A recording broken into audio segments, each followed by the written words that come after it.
Nosferatu is written and directed by Robert Eggers, and it is a remake of the 1922 silent film also called Nosferatu. And this film features an ensemble cast including Bill Skarsgård, Nicholas Hoult, Lily Rose Depp, Aaron Taylor Johnson, Emma Corrin, Ralph Ineson. I'm sorry if I mispronounced his last name. Simon McBurney. I think I got that right. And Willem Dafoe. So development on this film began way back in 2015, which yeah, it feels like a decade. It practically is a decade ago, when Eggers planned to make it his second film, describing it as a passion project, but eventually the production got delayed.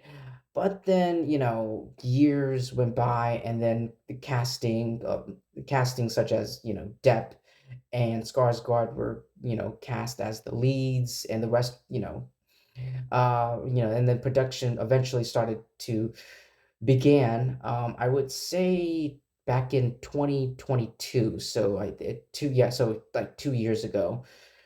So yeah, I have to be completely honest with you. I'm an honest person. I have never seen the original silent film Nosferatu. I know. I've never seen like I was about to see the original Nosferatu film, but then Christmas got in the way and it delayed everything, and so I will be watching the original Nosferatu film after my review of this video. So yeah. So after this, I will be watching. Don't worry. After this, I will be watching the original black and white Nosferatu film. But yeah, there's that. Um, when I saw the trailer for this movie, I thought to myself, this looks amazing. This looks absolutely amazing. The way it's edited, the way like the narration, like the the cinematography, the way like this trailer, this movie looks, it looks so, gothic, which it is, which I believe it was Robert Eggers' intention for it to be to for it to look like, to give it that goth feel. It's a goth horror feel. And I'm like, Robert Eggers, I know that name. I recognize that name. Like I saw his name appear in the trailer, and I'm like, Robert Eggers. It took me a long time. I was sitting on it. I was sitting on his name, and I was thinking to myself, where do I know that name? And then I was thinking and thinking, and then I gave up, and then I eventually like looked it up and Googled his name, and I'm like, holy shit, this man directed The Witch with Anya Taylor-Joy, The Lighthouse, The Northman, and now Nosferatu. Oh my god. And each and every single one of them have been getting a lot of critical, like, acclaim and positive reviews, stellar, astonishing reviews from both critics and the audience alike. And I'm like, okay, I have yet to see The Witch and The Northman. Like, I remember when The Northman came out, people were talking really positive, but I didn't know anything about that. I saw the trailer in theaters. And I was thinking to myself, this looks cheesy. I don't know. Something about it looks cheesy and kind of ridiculous. That and the Northman also stars Anya Taylor Joy. um, I do like it. I do love it when actors and directors, collaborate and work with each other again on a different project. But yeah, that was a nice bringing her back. But anyway, yeah. I did not know Emma Corrin was in this movie. I didn't know Ralph was in this movie. Um, I did see Nicholas Holt's name, but I don't remember, and Aaron Taylor Johnson, but I don't remember seeing them from the trailer. If I did, my memory was fucking blank. Lily Rose was definitely the main character, the main actress, excuse me, her character. Lily Rose isn't the character, she's the actress. Don't get it mixed up.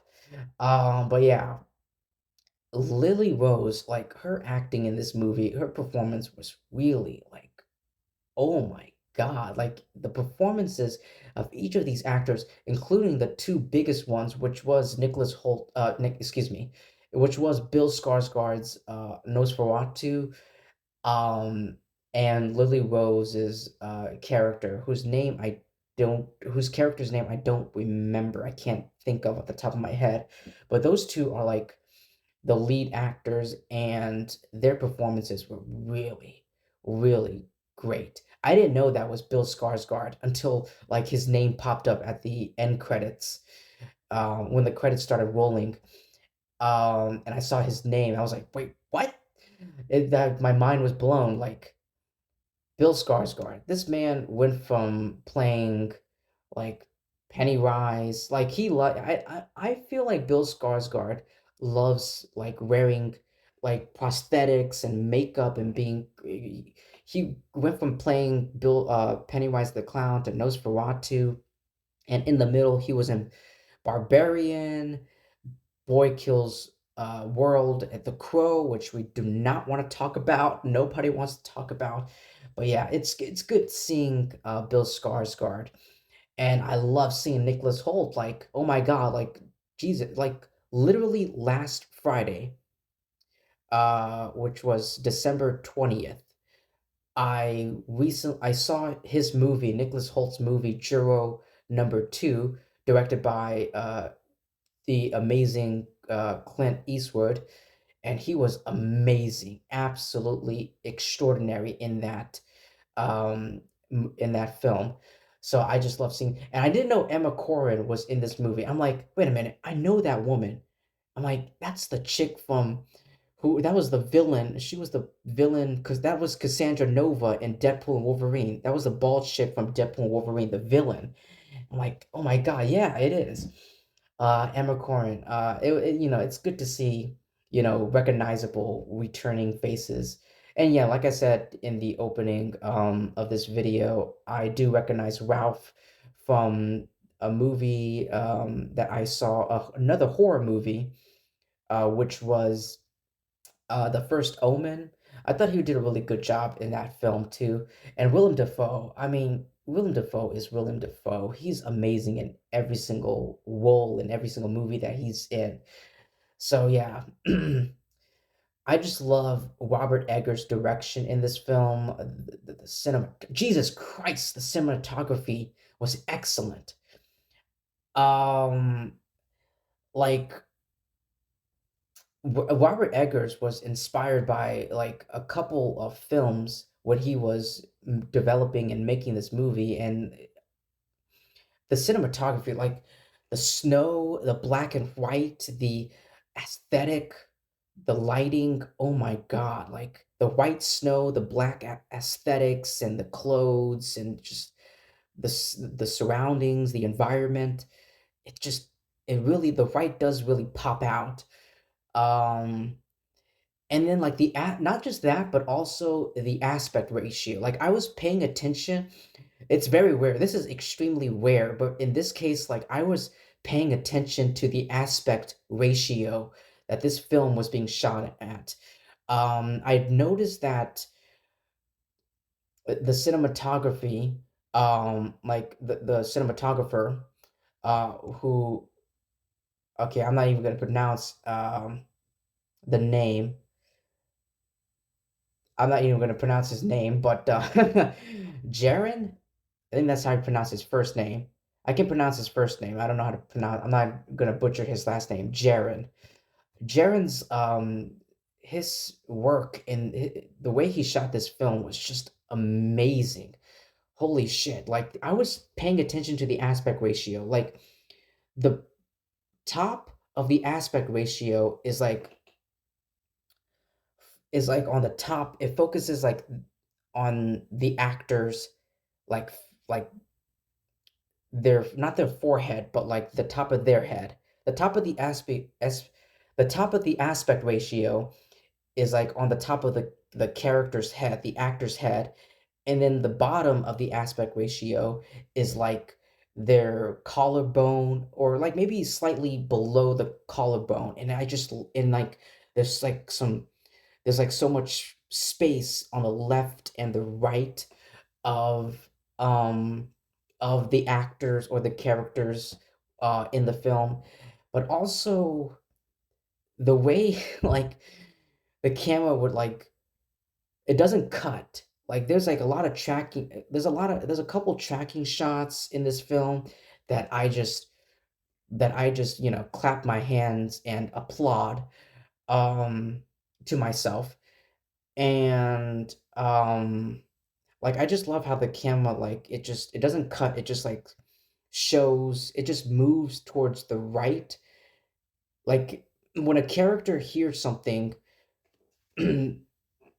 like for example, if a character hears something in the movie on the right, like they look at the to their right, the camera would go to their right, and then it would go back to them, and there might be some sudden jump scare in there as well. But speaking of jump scares, I'm so happy. I'm so glad that there's not like an over reliance of jump scares. I'm so sick and tired. It's 2024. It's practically 2025. I wish and I cross my fingers that in the future Hollywood would just stop with the fucking, cliche horror trope jump scares, just get rid of it completely. There's maybe like one or two. There's literally like two jump scares in this movie. That's it. The rest of it is just relying so much on the dark settings and the character's physical appearance and just what's, going on, everything that's physically appearing on screen, but something like that.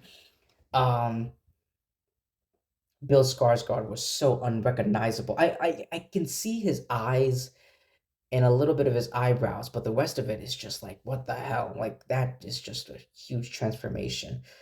I do love the production design, dude. It really does look very vintage, retro, Victorian, if you will, Transylvanian, if you will, whatever country or setting that this film is taking place. Maybe Russian or Germany, something around that area, or British, or British or Britain, somewhere somewhere on the somewhere over there.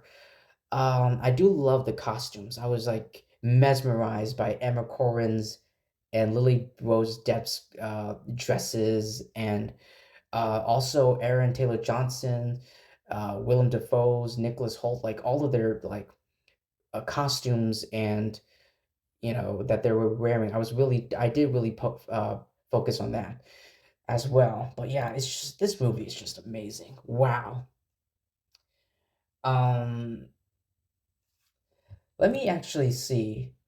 The Witch was actually the first like horror movie that Robert directed. That was his directorial debut and it starred Anya Taylor-Joy, which was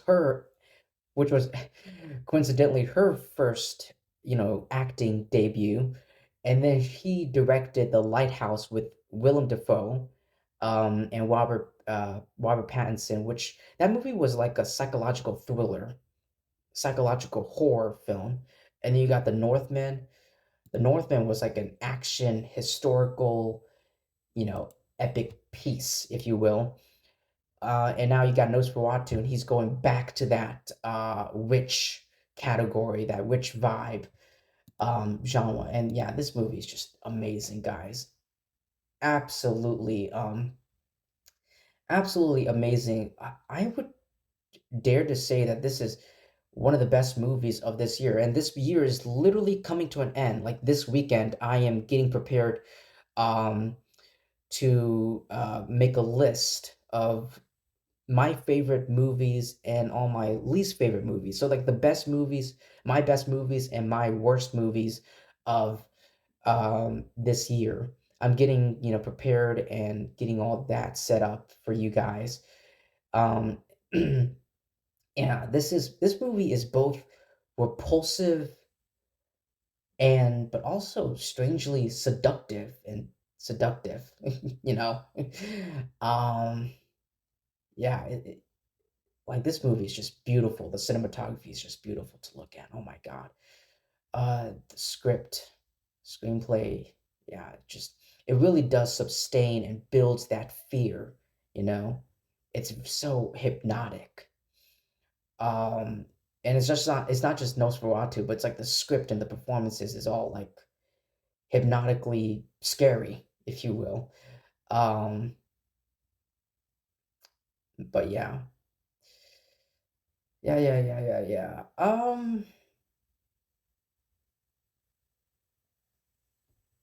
I think that's it. Yeah, I think I've said enough. I think that's all the things that I can think of when I seen this movie. So yeah, ladies and gentlemen, thank you so much for taking your time to listen to my review, my thoughts on Nosferatu. Man, what a great movie. What an extraordinary work of art. And I'm very happy that if this is truly a passion project for Robert Eggers, then he should be very proud of himself. He should be very pleased for himself, because I feel like he's succeeded once again with Nosferatu. So anyway, thank you so much everyone for taking time to listen to my review, my thoughts. Please like and subscribe. Definitely subscribe, because that would help me out a lot in my YouTube channel. It would help everything out. So yeah, please do all that great stuff. And yeah, I love you guys. I appreciate you guys. Um, and I'll see you in my next video. Peace.